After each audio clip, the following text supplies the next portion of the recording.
I stood there frozen, watching my own daughter pull my grandchildren away from me, her words slicing through the air like a dagger.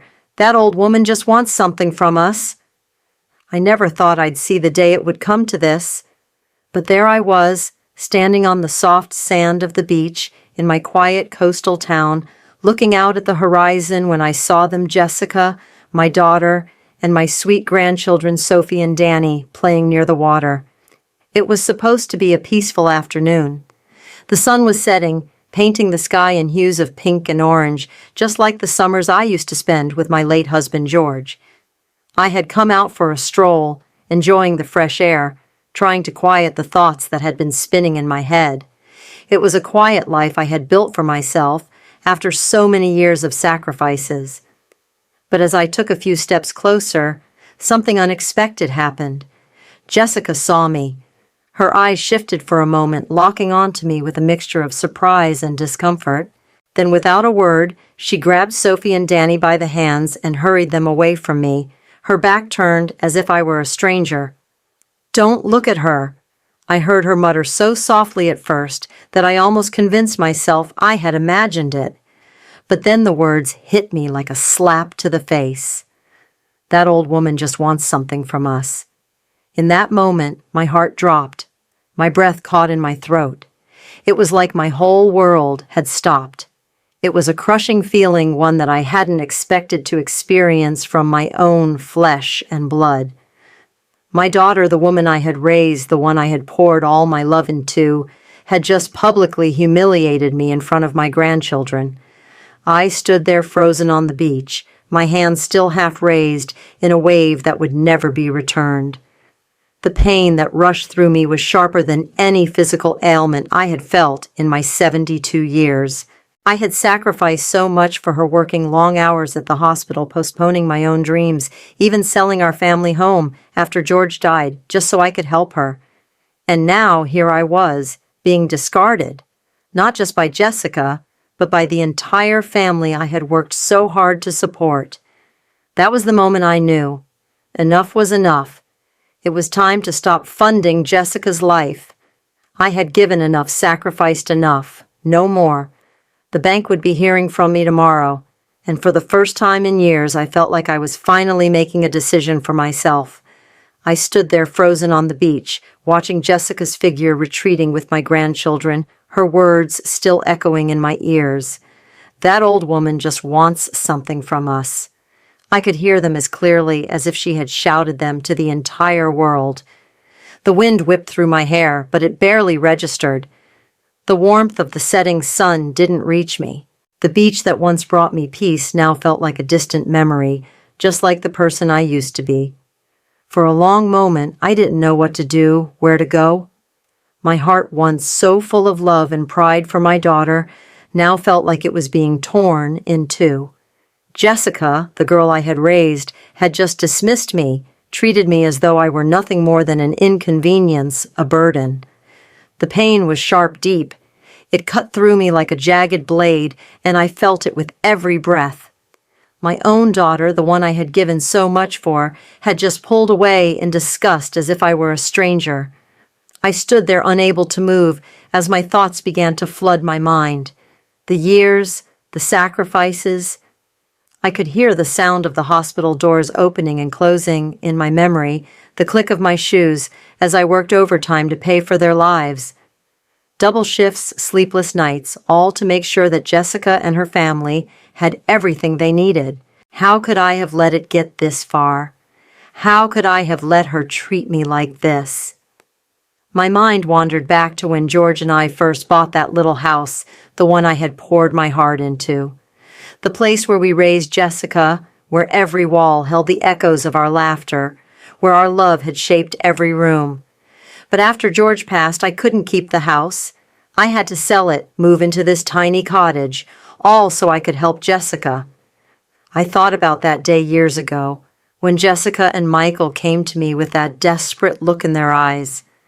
"Mom, it's our dream home," she had said, her voice thick with pleading. "We're just a little short on the down payment. Just a little short.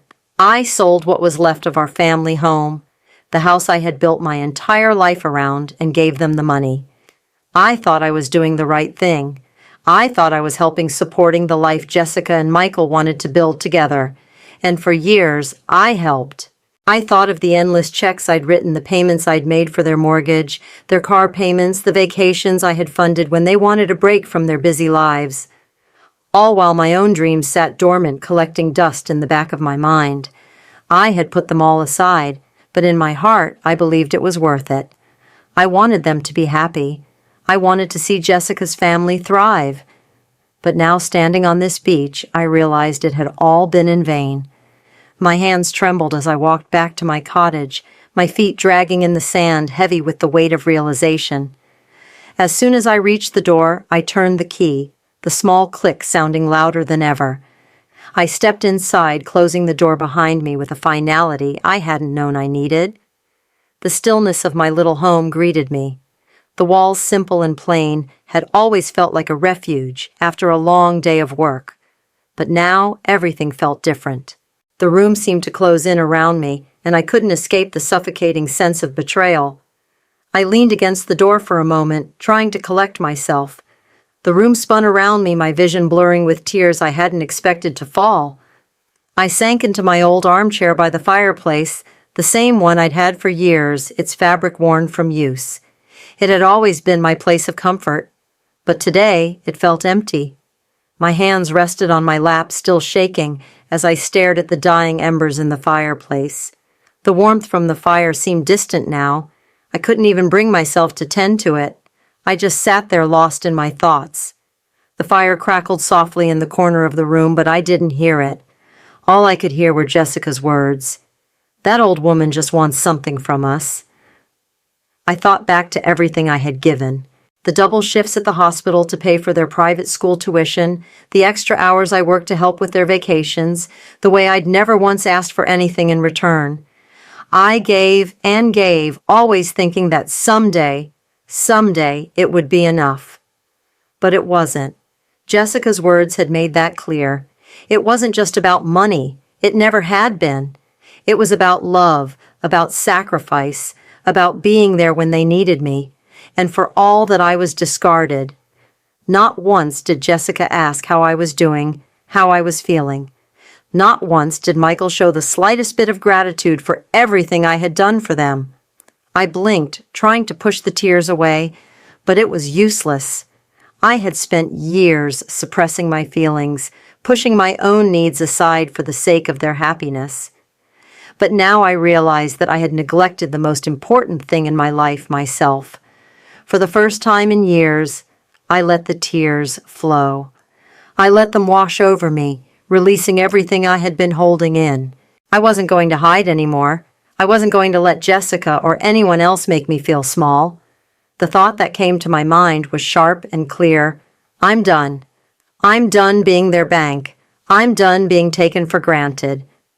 As the fire slowly died down, I knew that something inside me had changed, and though it hurt more than anything I'd ever experienced, I finally understood. It was time for me to live, for me to stop being invisible in my own life. Tomorrow, I would call the bank. Tomorrow, I would stop paying their mortgage.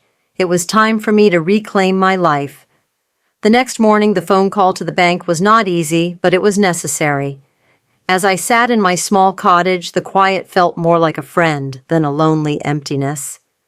My decision to stop paying Jessica and Michael's mortgage wasn't rash. It had been building up for years like a slow drip of water, eventually eroding the foundation of my own strength. I thought about the sacrifices, all the years I had spent helping them, making sure they were comfortable, while I lived with very little. My small cottage, simple and modest, was the same home I'd moved into after selling the family house, the one George and I had built together. The house that was full of love memories of our years raising Jessica. George had always been the one to handle the finances. When he died, I had no choice but to take on everything. The responsibility weighed heavily on me, but I never complained. I couldn't. The bills needed to be paid, and Jessica needed help. So I stepped in. I spent my days working overtime at the hospital, taking on double shifts just to keep up. I told myself it was for Jessica, for her children, for their future. What was a little more exhaustion when I could give them a chance at a better life? And so my dreams, my desires, my needs were shelved, gathering dust in the corners of my mind, while I focused on making sure theirs were fulfilled. I helped with tuition for Sophie and Danny's private school, even though I was living on a strict budget, barely able to make ends meet myself. I paid for their vacations, paid their car bills when they needed it, and all the while my own happiness was on hold. I never asked for anything in return. What kind of mother would I be if I did? I thought back to that first day Jessica and Michael came to me, their faces etched with that practiced desperation. "Mom, we're so close to our dream home," Jessica had said, squeezing my hand like she meant it, "but we're just a little short on the down payment." I had believed her. I had believed in them, in their dream. So I sold the family home, the one I had shared with George, the one where I had watched Jessica grow up, the house that had held every precious memory, every laugh, every tear, and I moved into this little cottage thinking it was just a temporary sacrifice. For them. For Jessica. But it wasn't just about the down payment. It never stopped. The mortgage payments, the tuition bills, the constant need for more. Every time I turned around, there was something else. Their bills were piling up, and they would call me asking for help. I could never say no. My heart wouldn't let me. So I kept giving and giving, thinking that if I just did a little more, maybe they would see how much I loved them. Maybe they would finally appreciate me. But that wasn't the reality.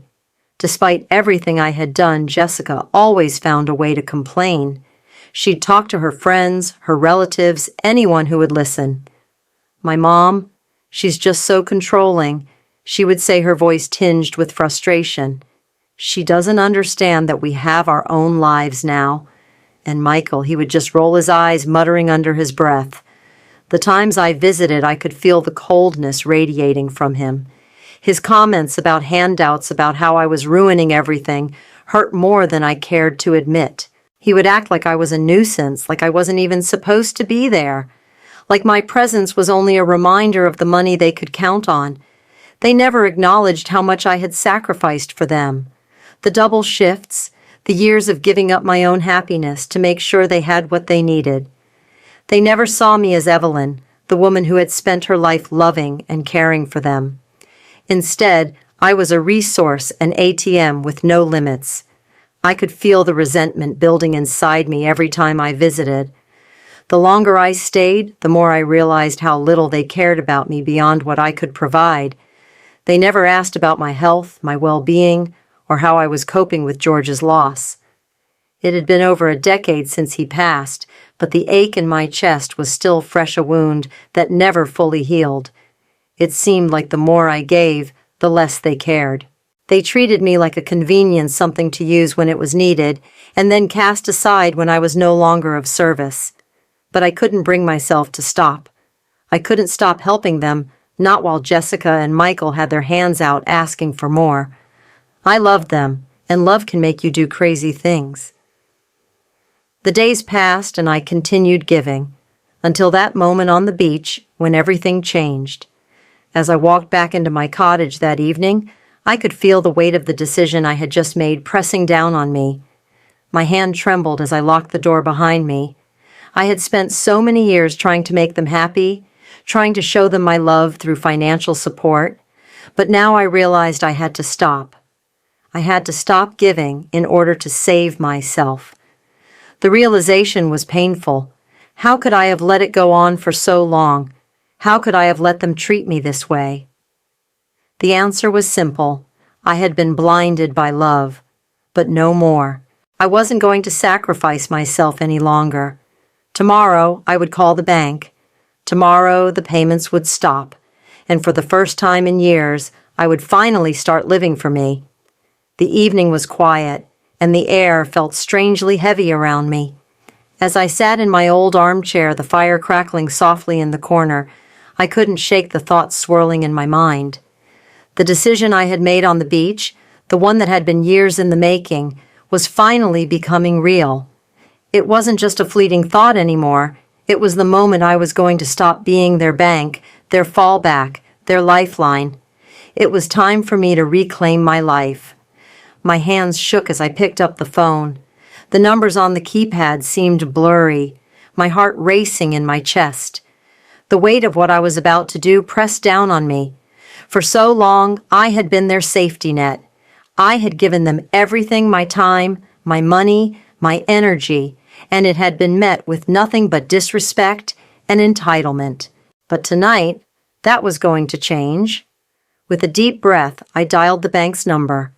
The familiar automated voice on the other end of the line was a reminder of how long I had been doing this, how many months, years, even I had been making these payments without question. My finger hovered over the buttons, my mind flashing back to the days when George and I had sat together planning our future. Now it was just me, just Evelyn, alone. "Thank you for calling. How can I assist you today?" The voice on the other end was calm, businesslike, detached from the emotions I was battling. "I need to stop the automatic mortgage payments for an account." I said, my voice steady, though my hands trembled slightly. The words felt like a weight lifting off my chest even as they left my lips. There was a pause on the other end of the line. I could almost hear the bank representative typing away at the keyboard processing my request. It was simple, easy even, and yet the decision was monumental. How many times had I promised myself I'd stop giving to them, but never followed through? This time it was different. This time I had made up my mind. Your request has been processed. The payments will stop immediately. Is there anything else I can assist you with today? No, that's all. Thank you. I hung up the phone with a finality I had never felt before. I sat back in the chair, my heart pounding in my chest. For the first time in a long time, I felt free. A part of me had been waiting for the guilt to wash over me, for the familiar pang of responsibility to return. But it didn't. Instead, there was just a sense of relief, like I had finally shed a layer of weight that had been holding me down for years. And then, as if on cue, my phone buzzed. I knew who it was before I even looked at the screen. Jessica. Her name flashed across the display, and my stomach tightened, but I didn't pick it up. I didn't have to. I knew exactly what this was about. It wasn't about reconciliation. It wasn't about her realizing the hurt she had caused me. No, it was about money. It always had been. The phone buzzed again and again and again. 5 missed calls from Jessica, followed by a string of texts. The messages were urgent, pleading, full of the same practiced desperation I had heard 1,000 times before. "Mom, the bank just called. There must be a mistake," one message read. "Please call me back. This isn't what it looks like." I couldn't bring myself to respond. I didn't even want to hear it. The guilt that had once kept me tethered to her demands, to her expectations, was gone. For years, I had believed that if I didn't keep giving, if I didn't keep supporting her, I was failing as a mother. But now I saw the truth. She hadn't needed me to provide. She needed me to support her emotional needs, and those could never be fulfilled by money alone. She had learned to expect more from me than I could ever give, and I had allowed it. As the phone continued to buzz, I felt a quiet power inside me. It was as if I had taken the first step toward becoming the person I used to be, the person before all the obligations, before all the sacrifices, the person who lived for herself, who had dreams and desires beyond just pleasing everyone else. For so long, I had been so caught up in trying to make Jessica's world perfect that I had lost sight of my own. I looked at the phone again. The messages were still coming in, but I didn't care anymore. I wasn't going to get caught up in this cycle. I wasn't going to let her manipulate me with her guilt trips and her calls for help. It was time for Jessica to face the consequences of her actions. For so many years, I had been afraid of what would happen if I stopped. I had feared the wrath of Jessica, the disappointment in her eyes, but I realized something that night. I had been the one who was afraid, not her. I had feared losing my family, my place in their lives. But what I was forgetting was that family doesn't just take. It's about give and take. It's about respect, about understanding. For the first time, I realized that I wasn't nothing without them. I had spent years thinking that my worth was tied to what I could provide for Jessica and her family. But now, as I sat in the quiet of my small cottage, I felt something I hadn't felt in years: peace. I didn't need to answer her calls. I didn't need to justify my decision to anyone. I had made the choice for myself, and for once, I was going to put myself first. As the last call from Jessica went to voicemail, I stood up, my hands steady now, no longer shaking. I felt a sense of liberation I hadn't expected, but I welcomed it. I wasn't a bank. I was Evelyn, and it was time for me to live my own life again. It was a few days after I had made my decision, after I had stopped the mortgage payments, that I heard the knock on the door.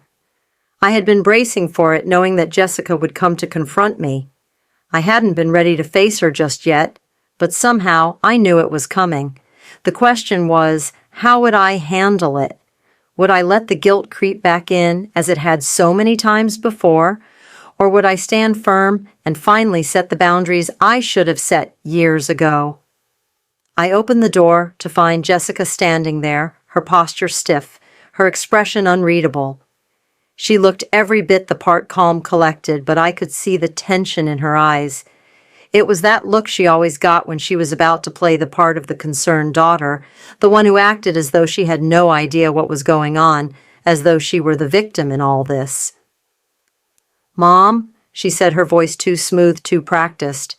"We need to talk." I stepped aside silently, motioning for her to come in.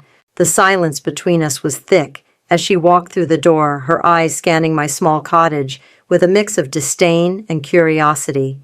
She always did that, looked at my home like it was something beneath her.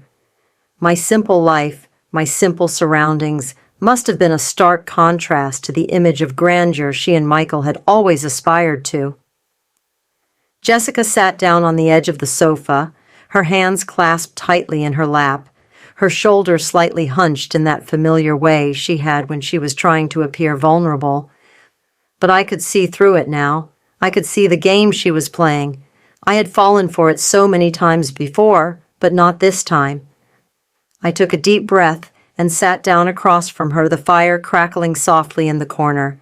I had already made up my mind. I wasn't going to back down. Not this time.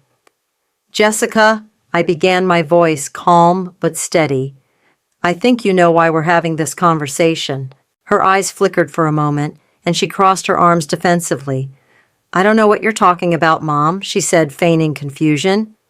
"The bank called me today, and I couldn't understand what was going on.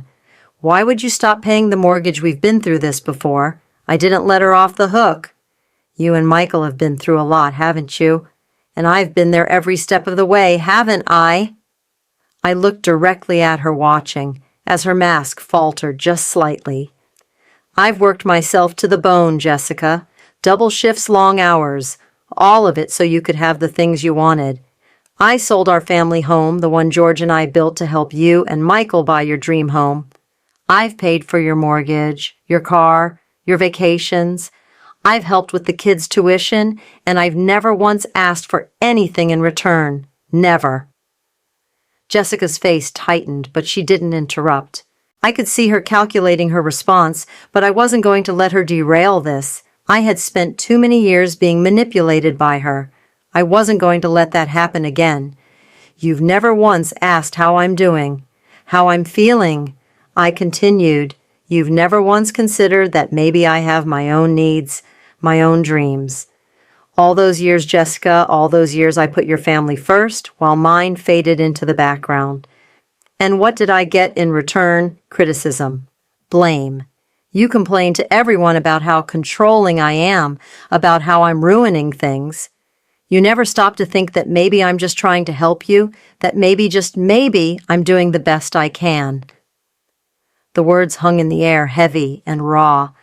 I hadn't planned to say all of that, but it came spilling out like a dam that had been holding back too much for too long. Jessica's eyes flickered with frustration, but she quickly masked it. "I never asked you to do all of that, Mom," she said, her voice rising slightly. "You've always insisted on helping. You always act like you're some martyr, But you were the one who made those choices. You always pushed us to take more from you, and now you're just throwing it all away." "No, Jessica," I said, my voice steady, unwavering. "You and Michael took. You took without ever giving anything back. And I let you. I let you manipulate me, guilt me into giving more and more. I let you treat me like I was only valuable for what I could provide. But that ends now." Jessica's face hardened, the anger bubbling just beneath the surface. "So what, you're just going to stop helping us? You're going to cut us off completely?" Her voice was dripping with sarcasm now, as though she couldn't believe what I was saying. "You can't do that, Mom. You can't just walk away from your family." "I can," I said, my voice soft but firm, "and I will. The years of emotional and financial control are over. I am done being the one who picks up the pieces every time you and Michael mess things up. You've had your chance, Jessica. I've done enough." She looked at me, her eyes cold, calculating. I could see the wheels turning in her mind, trying to find a way to turn this around. But I wasn't going to let her, not this time. "You think you can just walk away and everything will be fine?" she asked, her voice sharp now. "You'll regret this, Mom. You'll regret pushing us away." I looked her in the eye and shook my head. "No, Jessica, I won't regret it. But I think you'll regret the way you've treated me, and I think you'll realize eventually that family isn't about what you can take. It's about what you give, and right now I'm giving myself back to me." For the first time in years, I felt a sense of strength, of control. I wasn't just the woman who gave and gave only to be taken for granted. I was Evelyn, and I was finally standing up for myself. The silence between us was thick, but I didn't flinch. I didn't back down. The years of manipulation were over, and for the first time in a long time, I felt like I was finally free. The days following my confrontation with Jessica were quiet, but the weight of my decision still lingered in the air. I had done something I hadn't thought possible. Just a few weeks ago, I had stood up for myself. I had taken control of my life for the first time in years, and the quiet strength that followed was something I had never fully understood until now. It was as though I had spent so much of my life holding my breath, and now, for the first time, I could exhale deeply with a sense of peace that had eluded me for so long. The phone calls from Jessica and Michael stopped coming. At first I thought they were just giving me space, waiting for me to reconsider, but as the silence stretched on, I began to understand something. This wasn't about me needing time. It was about them realizing I wasn't going to bend anymore, and that realization, while painful, was liberating for me. I had spent so many years looking at Jessica and Michael through the lens of guilt. I felt as though I owed them everything, the sacrifices, the money, the endless giving. But now I saw them clearly for the first time. They hadn't needed me to give. They had needed me to enable them to provide without question, to be the source of their comfort and convenience. I thought back to the many times Jessica had told me how controlling I was, how I was ruining everything. All the times she complained to friends and family about how much I interfered in her life, how much I gave. I had spent years trying to appease her, trying to make her happy, by being the perfect mother, the perfect grandmother. But in doing so, I had lost myself, and I had let her and Michael treat me like I was nothing more than a source of income, a safety net they could rely on when things got hard. But I wasn't a safety net anymore. I wasn't their bank. I wasn't their backup plan. One evening, I sat at my small kitchen table sipping tea as I stared out at the dimming sky. The quiet had settled in deeper now, and for the first time I wasn't afraid of it. There were no more calls from Jessica, no more desperate pleas for help. It felt strange, almost too still, but I wasn't anxious. Instead, there was this calming sense of control that filled me. I was in charge of my life again. That night after dinner, the phone rang. I almost didn't pick it up. I had gotten used to the silence, but the caller ID told me it was Jessica. My heart skipped a beat. I had expected this call eventually, but I wasn't sure I was ready for it. Still, I had made my decision, and nothing was going to change it. I answered the phone, my voice steady but firm. "Hello, Jessica." "Mom," she began, her voice soft, almost hesitant. "I've been thinking a lot about what you said the other day, and I just wanted to apologize." Her apology was laced with insincerity, the words tumbling out like she had rehearsed them. It wasn't genuine. It didn't feel like she was truly sorry. It felt like damage control, like she was trying to fix what she had lost, the financial support, the safety net that had always been there. "I know you must be upset," she continued, "and I shouldn't have said what I said. But we've been through a lot, Mom. We've all been under a lot of pressure." I let her speak, but I didn't feel the need to respond. I had heard it all before, the excuses, the apologies that were always followed by more requests for money, more demands. I wasn't falling for it anymore. When she finally paused, I took a deep breath. "I'm not upset, Jessica," I said quietly, but with conviction. "I'm done being the person you run to when things go wrong. I've spent years sacrificing my own life for yours, and I can't do it anymore." She was silent for a moment, and I could hear the frustration building in her breath. "But Mom, I don't understand. We need your help. Michael and we're struggling. The bills are piling up. The houses, I know I interrupted. I know how hard it's been for you. But you've made your choices, Jessica. You and Michael both. And I can't keep bailing you out. You've had my help for all these years. But now it's time for me to focus on my own life." Her voice cracked slightly. "I thought you'd always be there for us, Mom. I thought we were family." I felt a pang in my chest, but I didn't let it shake me. We are family, Jessica. But family doesn't just take. Family supports each other, yes, but they also respect each other's boundaries. You and Michael have taken from me for years, and I've let you. But no more. There was silence on the other end of the line. I could imagine her face, shocked, hurt, maybe even angry. But I wasn't going to back down. "I don't think you understand," she said finally, her voice colder now. "You can't just cut us off like this. You can't just walk away from your family." "I'm not walking away," I replied, my voice firm. "I'm setting boundaries, something I should have done a long time ago. And you need to learn how to stand on your own 2 feet. You need to figure out how to handle your own problems without relying on me." I didn't hear anything for a while. The line was quiet, but I knew Jessica was processing what I had said. I wasn't sure what would happen next. Would she try to guilt me into helping again? Would she resent me? The uncertainty was unsettling, but I wasn't afraid. "I don't know what to say," she finally said. Her voice wasn't as confident as before. I didn't think it would come to this. "Maybe you should have thought about that sooner," I said softly, but with finality. "This is the new reality, Jessica, and it's not just about money. It's about respect. It's about me standing up for myself." She didn't respond. I knew that the conversation wasn't over, but I also knew that I had made my decision. I had finally let go. And for the first time in years, I didn't feel the weight of their expectations dragging me down. "I'm done being their backup plan," I whispered to myself as I ended the call. "I'm finally living for me." The days that followed were filled with a sense of finality.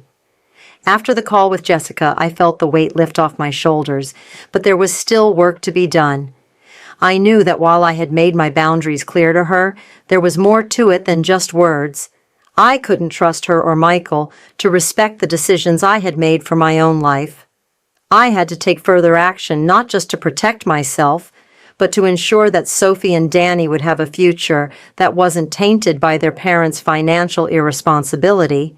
I reached out to a lawyer, someone I'd met through my small church community. Pastor Jim had recommended him, and I felt a sense of comfort knowing that he was someone who understood my situation without judgment. His name was Mr. Harris, a quiet, methodical man who had spent most of his career working with families in crisis. He understood the delicate balance between family loyalty and personal freedom. When I explained my situation to him, he didn't hesitate. "What you're asking for is simple. Mr. Harris had said, his voice calm and reassuring. You want to ensure that your grandchildren's future is protected, but you also want to ensure that you're not enabling their parents to continue manipulating you. We can make this work. I sat in his office a few days later, signing documents that would forever change the dynamic between me and my daughter's family. The trust we were setting up would ensure that Sophie and Danny's education was paid for, but on my terms. It would be their money, their future, but no one could touch it unless it was for their direct benefit. Jessica and Michael wouldn't have access to it, not a dime. The money would go directly to the schools and medical expenses, and any unused funds would be held until Sophie and Danny were old enough to take control themselves. As I sat there reading the legal documents, a sense of empowerment washed over me. For so long, I had felt trapped in a cycle of financial support, of guilt, of manipulation. But now, as I read through the terms of the trust, I realized that I was taking control of my legacy. My grandchildren would have a future free from the chaos that their parents had created. I would give them something lasting, a foundation of stability that didn't come with strings attached, something that wasn't influenced by their parents' desires or mismanagement. But it wasn't just about the money, it was about setting boundaries. I was done being the person they could rely on for everything. I was done being the fallback. I had spent too many years supporting Jessica and Michael's lifestyle while neglecting my own needs. Now it was time to put me first. The trust wasn't just about financial protection, it was about emotional protection too. I knew that Jessica and Michael would find a way to manipulate me if they could. They'd guilt me, they'd play the victim, they'd use Sophie and Danny as pawns in their game. But no more. I wasn't going to allow myself to be manipulated anymore. Once the trust was set up, I felt a sense of calm that I hadn't known in years. I knew that I was doing the right thing, not just for myself, but for my grandchildren. It was a painful reality, but a necessary one. I had to stop enabling Jessica and Michael's behavior, no matter how much it hurt. Over the next few days, I took small steps to reinforce my boundaries. I called Sophie and Danny's school to ensure that all future tuition payments would go directly through the trust, not through me. I made sure that my name was removed from any of their credit card accounts or loans, and I started focusing more on my own life. I enrolled in a painting class at the community center, something I had been wanting to do for years. I even signed up for a Tai Chi class, something I had always thought would be too frivolous or indulgent, but now I realized it was something I needed for my own well-being. I started going to the church more often, helping out with the children's program. The laughter of the kids, their untainted joy, filled a hole in my heart that I hadn't even realized was there. It wasn't the same as being with my grandchildren, but it was healing in its own way. I began to see the joy in small things again, to see the beauty of life beyond the obligations that had once defined me. A week after everything was set up, Jessica called again. This time I was prepared. I didn't feel the familiar pang of guilt, the knee-jerk reaction to pick up the phone and hear her out. I let it ring. I knew what she wanted, and I wasn't going to give in. The next day, a letter arrived in the mail from Jessica and Michael. It was full of the same old complaints, how hard things were for them, how much they needed help, how they had never asked for so much from me. It was the same manipulation wrapped up in different words, but I wasn't fooled. I set the letter down and looked around my cottage. For the first time in a long time, I wasn't living in fear of their demands. I had set boundaries and I was sticking to them. It felt good to finally have control over my life, to know that I was no longer at the mercy of their manipulation. As the weeks passed, the calls from Jessica became less frequent. And when they did come, I no longer felt the need to answer. I had learned to protect myself from their constant pressure. I had learned to say no without feeling guilty. I felt more empowered than I ever had before. I had created a future for my grandchildren, a future that was free of manipulation and control. And for the first time in years, I was finally living for myself without guilt or regret. I was free. It wasn't easy, and it wasn't always smooth sailing. But as I stood there in front of the easel brush in hand, looking at the colors blending together on the canvas, I knew that I had made the right decision. I had set my boundaries, I had protected my grandchildren's future, and I had reclaimed my own. The months that followed were some of the most peaceful I had experienced in years. At first, the silence felt unfamiliar, empty even, but soon I came to see it as a gift that I had given myself by stepping away from the toxic patterns I had been trapped in for so long.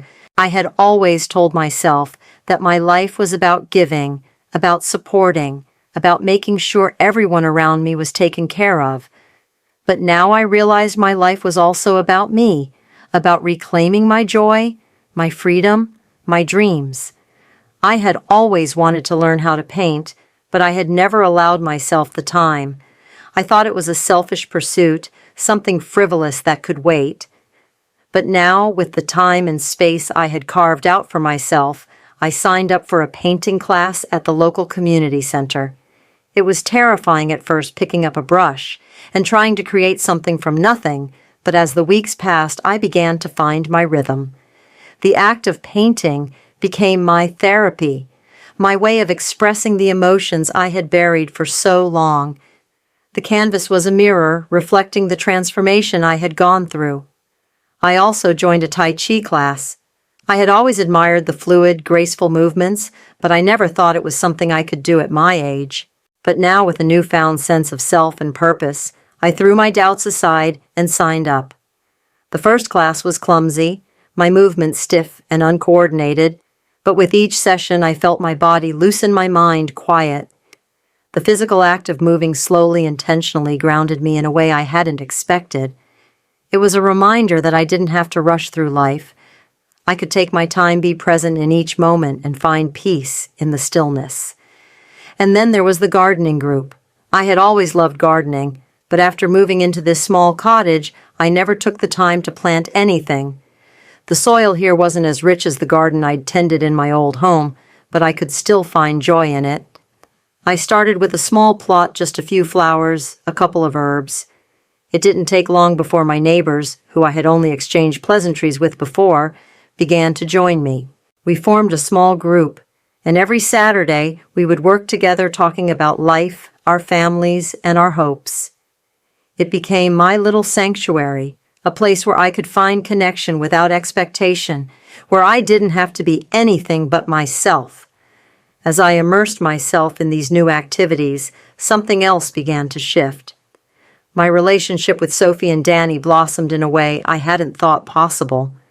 For so long, our time together had been clouded by the guilt and obligation I felt from supporting their parents. I had been the one to buy them gifts, to pay for their school tuition, to help with their activities, but in the process, I had been robbing myself of the simple pleasure of just being their grandmother. Now, with the financial burden lifted and the interference of Jessica and Michael gone, I was free to enjoy my time with them without the shadow of obligation hanging over me. Our visits became lighter, filled with laughter and curiosity, instead of tension and guilt. Sophie, who had always been quiet and reserved, opened up to me about her dreams of becoming a writer. She would share the stories she had written, her voice tentative, but filled with a spark I hadn't seen before. Danny, on the other hand, was fascinated by paleontology, and he loved showing me his little dinosaur figurines. We would sit together for hours discussing his favorite species and watching documentaries about the prehistoric world. For the first time in years, I felt like I was really seeing my grandchildren not as extensions of Jessica and Michael, but as individuals with their own personalities, passions, and dreams. And I realized that all those years I had spent chasing after the approval of their parents had kept me from truly connecting with them. Now I was able to enjoy their company in a way I had never done before. There was no financial transaction hanging over us, no hidden agenda.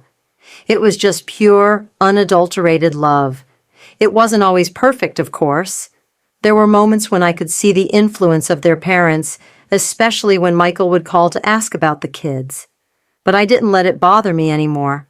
I didn't feel the need to justify my decisions to explain why I wasn't helping financially. I had made my peace with that, and I was determined to keep moving forward no matter how uncomfortable it made others. One Saturday afternoon, as I sat with Sophie and Danny in the park, watching them run and laugh, I realized something profound. For the first time in my life, I wasn't just helping. I wasn't just giving.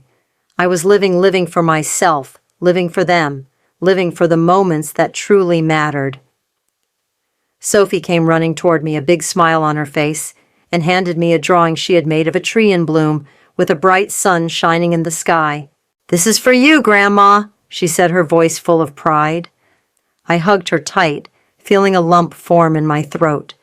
For so long, I had given everything to make sure others were happy, to make sure Jessica and Michael had everything they needed. But now I saw the reward in the small, simple moments with my grandchildren. I had stopped being their backup plan, and in doing so, I had rediscovered what really mattered. I wasn't just a bank. I wasn't just a source of financial support. I was Evelyn, a woman who could dream, who could live, and who could love freely. And as the days turned into weeks and the weeks into months, I continued to find joy in the small things, the quiet mornings with my paintbrush in hand, the gentle movements of Tai Chi, the laughter of children in my garden, and the precious time spent with Sophie and Danny. Life was finally mine again, and I was savoring every moment.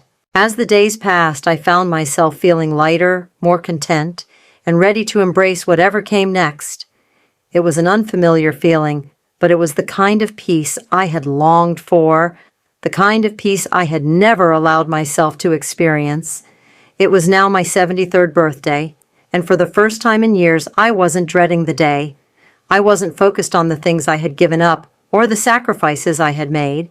Instead, I was surrounded by new friends, a few neighbors who had become like family, and most importantly, my grandchildren.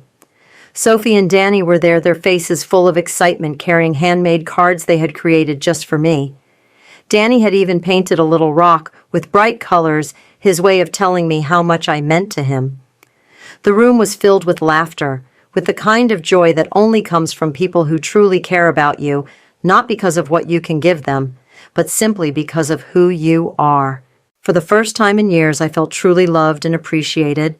It was a feeling I hadn't realized I had been missing. I was no longer the person who was constantly giving, constantly sacrificing. I was the person who was simply their present, happy, and loved in return.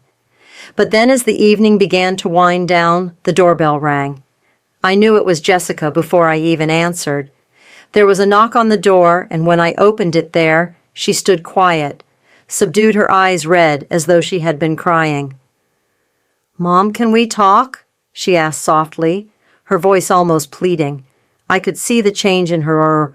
Her once fierce, entitled demeanor was gone, replaced by someone who had been humbled by the chaos of her own life.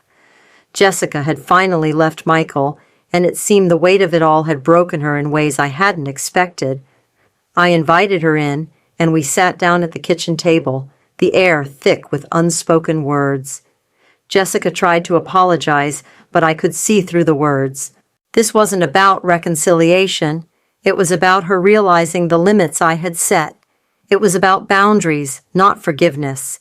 I listened, but my heart was steady. I wasn't looking for an apology anymore. I wasn't looking for any justification for the years of manipulation. I had let go of that part of my life. Later that evening, I went outside to the small patio in my garden and looked out at the sea. The waves gently crashed against the shore, the sound calming the salt air, fresh and invigorating. For the first time, I wasn't searching for something. I wasn't yearning to please anyone. I felt a peace that only comes when you stop defining your worth by what you give and start defining it by who you are. I had finally reclaimed my life. And in that moment, as the sun dipped below the horizon, I realized that I had learned the most valuable lesson of all. Sometimes letting go is the only way to truly find yourself. The story of Evelyn is not just the story of a mother and grandmother. It's a reflection of so many of us, particularly in how we navigate relationships that drain us emotionally, financially, and spiritually. For years, Evelyn poured herself into her daughter Jessica's life, believing that love meant sacrificing her own happiness. How many of us have done the same? We give and give, hoping that the love we share will be reciprocated, but often we end up losing ourselves in the process. Evelyn's journey is a painful yet necessary awakening. She had to reach her breaking point where the weight of her sacrifices was no longer bearable to realize that her worth was never tied to what she could provide. Too often society tells us that to love is to give endlessly without boundaries. But the truth is true love, whether it's for family, friends, or ourselves, requires boundaries. It's not about cutting people off, but about learning to protect your peace and energy while still caring for those you love. Evelyn's decision to stop being a financial safety net wasn't just an act of self-preservation, it was an act of reclaiming her life. She stopped defining herself by what she gave and started defining herself by who she was. And in doing so, she became stronger, freer, and more whole than ever before. We all need to ask ourselves, are we giving out of love or out of obligation? Are we allowing others to define our worth? Or are we setting our own terms for happiness and fulfillment? It's time we start living for ourselves, for our own happiness, peace, and well-being. I invite you to reflect on your relationships and ask yourself, are you giving too much? Do you need to set boundaries? Let me know your thoughts in the comments below. Let's start a conversation about reclaiming our lives and our worth.